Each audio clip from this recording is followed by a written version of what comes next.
bargain. He would donate his great wealth to the creation of public institutions, but those institutions would be used to bend society to his will. As every would-be ruler throughout history has realized, society has to be transformed from the ground up.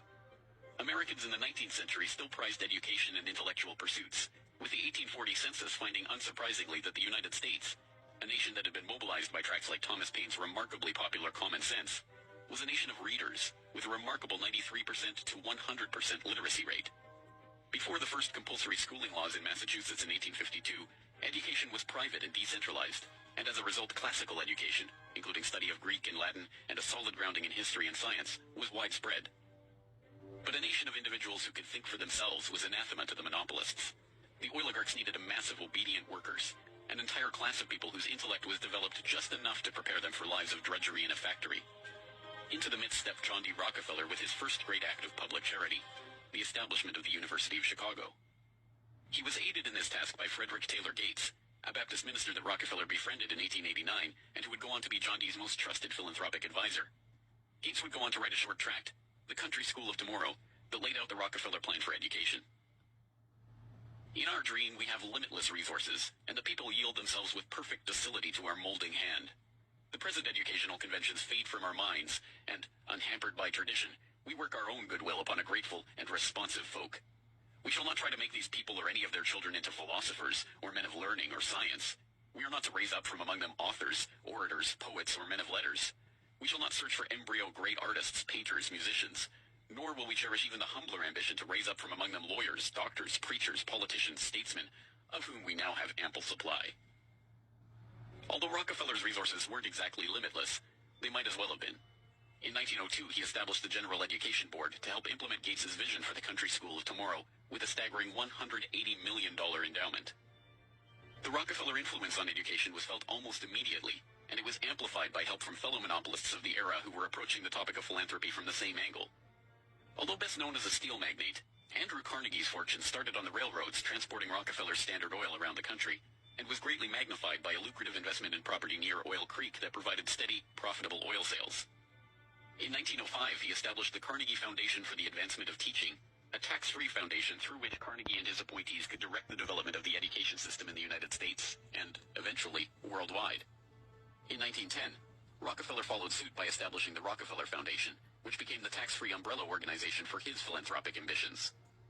As the Reese Committee, a congressional investigation into the activities of these tax-free foundations in the 1950s, discovered, it wasn't long before Carnegie's endowment approached Rockefeller's foundation with a proposal to cooperate on their shared desire to transform the American education system in their own image.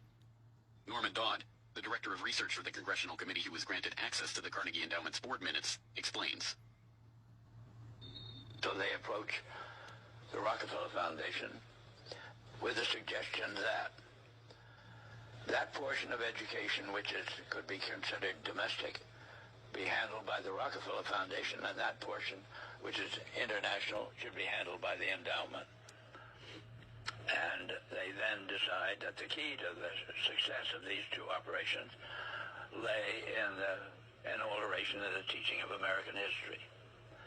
So they approach four of the then most prominent teachers of American history in the country, people like Charles and Mary Bird, and their suggestion to them is, will they alter the manner in which they present this subject, and they get turned down flat. So they then decide that it is necessary for them to do, as they say, build our own stable of historians.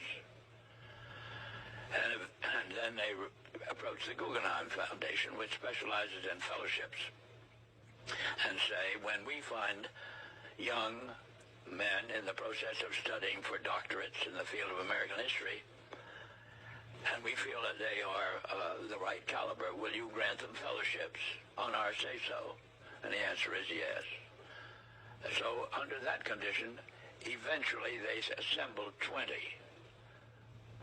And they take this 20 potential teachers of American history to London, and there they're briefed into what is expected of them when, as and if they secure appointments in keeping with the doctorates they will have earned.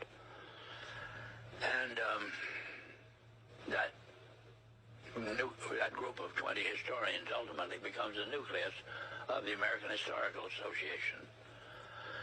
And then toward the end of the 1920s, the endowment grants to the American Historical Association $400,000 for a study of our history in a manner which points to what can this country can it look forward to